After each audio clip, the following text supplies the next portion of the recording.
Everyone. जैसे कि हमने पिछली वीडियो में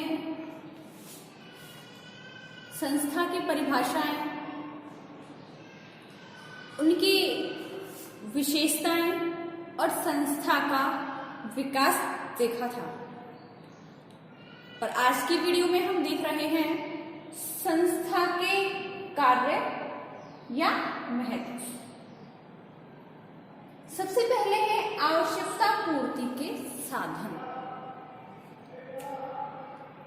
तो इसमें जैसे कि आपको पता है कि मनुष्य एक सामाजिक प्राणी है और समाज में रहकर ही यह अपनी आवश्यकताओं की पूर्ति करता है।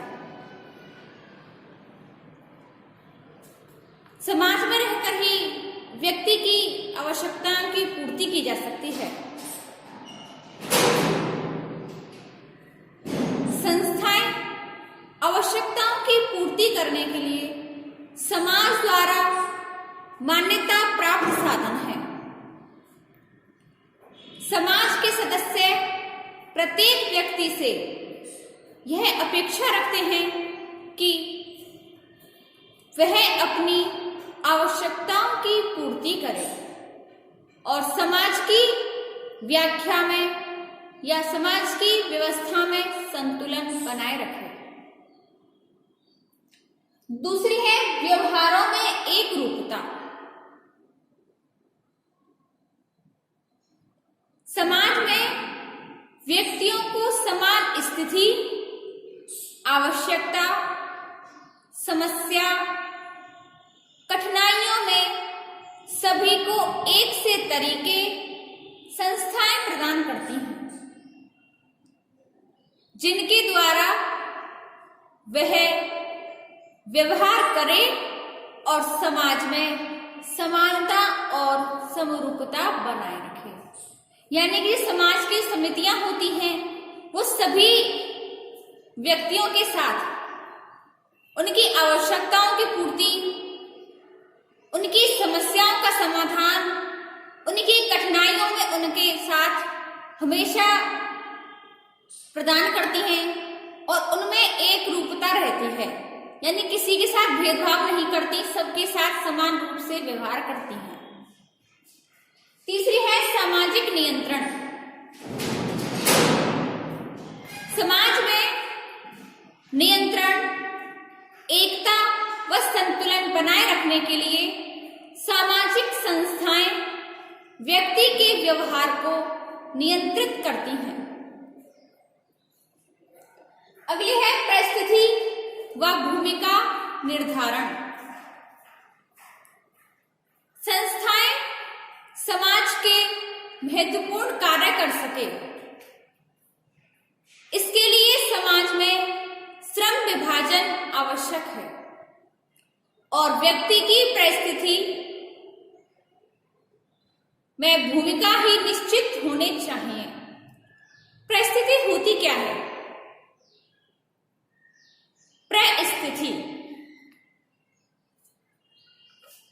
परिस्थिति को व्यक्ति अपनी शिक्षा के अनुसार ग्रहण करता है।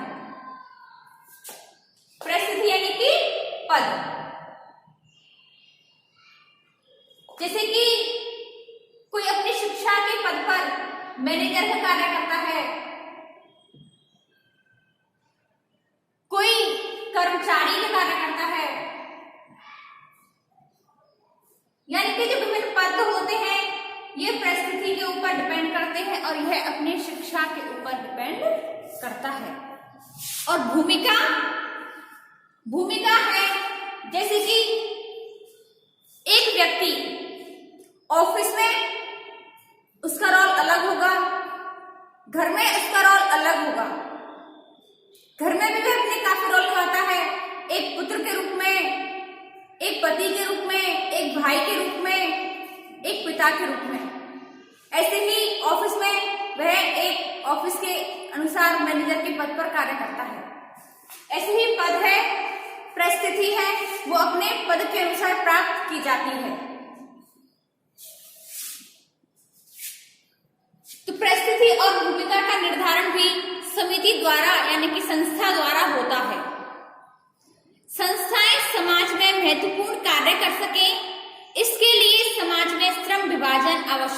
है और व्यक्ति की परिस्थिति और भूमिका भी निश्चित होती है।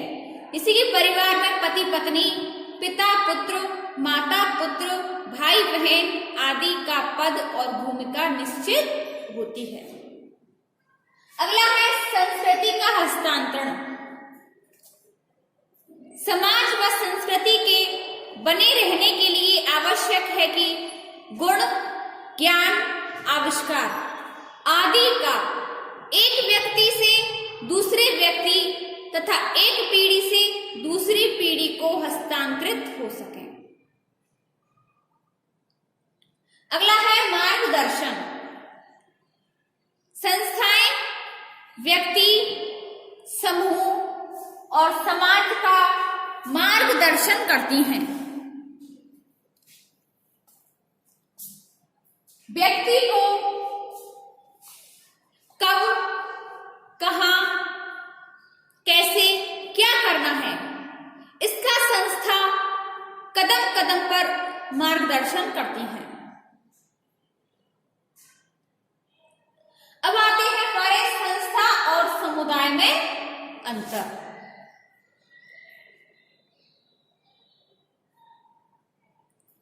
तो हमने समुदाय यानी कि कम्युनिटी पहले अगले चैप्टर में पिछले चैप्टर में पढ़ी थी। संस्था पढ़ रहे हैं तो हमने समुदाय और संस्था में अंतर करना है। जैसे कि व्यक्ति समुदाय का सदस्य होता है लेकिन व्यक्ति संस्था का सदस्य नहीं होता है। समुदाय में व्यक्ति की महत्वपूर्ण भूमिका होती है लेकिन संस्था में व्यक्ति की महत्वपूर्ण भूमिका नहीं होती। समुदाय व्यक्तियों का समूह होता है लेकिन संस्था व्यक्तियों का समूह नहीं है। समुदाय एक निश्चित भूभाग में स्थित होता है लेकिन संस्था का कोई निश्चित भूभाग नहीं होता। समुदाय व्यक्तियों का समूह और निश्चित भूभाग होने के कारण हम इसे देख सकते हैं और यह मूर्त होता है, लेकिन संस्था अमूर्त होती है। समुदाय कार्य प्रणाली नहीं है लेकिन संस्था कार्य प्रणाली होती है। समुदाय का कोई उद्देश्य नहीं होता है लेकिन संस्था का विशिष्ट उद्देश्य होता है। समुदाय साधन नहीं है लेकिन संस्था आवश्यकताओं की पूर्ति के साधन होते हैं। समुदाय में अनेक संस्थाएं होती हैं लेकिन संस्था समुदाय में एक साधन है और एक कार्य प्रणाली है। हमने समुदाय और संस्था में अंतर देखा। अब आता है समिति और संस्था में अंतर। समिति और संस्था, जैसे कि समिति व्यक्तियों का एक संगठित समूह होता है लेकिन संस्था नियमों, विधि विधानों और कार्य प्रणालियों की एक व्यवस्था होती है। व्यक्तियों के समूह में समिति को देखा जा सकता है, यह मूर्त होती है, लेकिन संस्था अमूर्त होती है क्योंकि यह नियम, कार्य प्रणालियों की व्यवस्था है, इसे देख नहीं सकते हैं। समिति स्थापित की जाती है लेकिन संस्था धीरे धीरे स्वतः विकसित हो जाती है। समिति अस्थायी होती है लेकिन संस्था स्थायी होती है। समिति का अपना एक नाम होता है लेकिन संस्था का प्रतीक होता है। समिति व्यक्तिगत हित या कल्याण पर जोर देती है लेकिन संस्था सामूहिक कल्याण पर जोर देती है।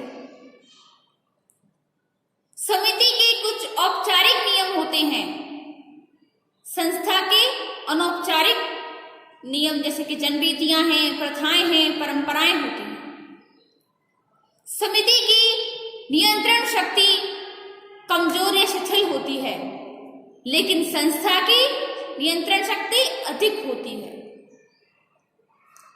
समिति विशेष हितों या उद्देश्यों की पूर्ति करती है, लेकिन संस्था मौलिक आवश्यकताओं की पूर्ति में योगदान देती है। हितों की भिन्नता के कारण समितियों के कई प्रकार पाए जाते हैं। समिति में हितों की पूर्ति के लिए किसी न किसी प्रकार की संस्था का होना आवश्यक होता है, लेकिन संस्थाएं विभिन्न समितियों के हितों की पूर्ति हेतु साधन के रूप में काम करती है। समिति एक पीढ़ी से दूसरी पीढ़ी को हस्तांतरित नहीं होती, लेकिन संस्था एक पीढ़ी से दूसरी पीढ़ी को हस्तांतरित होती है। मनुष्य समितियों के सदस्य होते हैं, लेकिन संस्था में मनुष्य सदस्य नहीं होते, क्योंकि संस्था नियमों और कार्य प्रणालियों की एक व्यवस्था होती है। तो स्टूडेंट्स, आज संस्था का हमारा चैप्टर फिनिश हुआ। इससे आगे हम देखेंगे अपनी नेक्स्ट वीडियो में।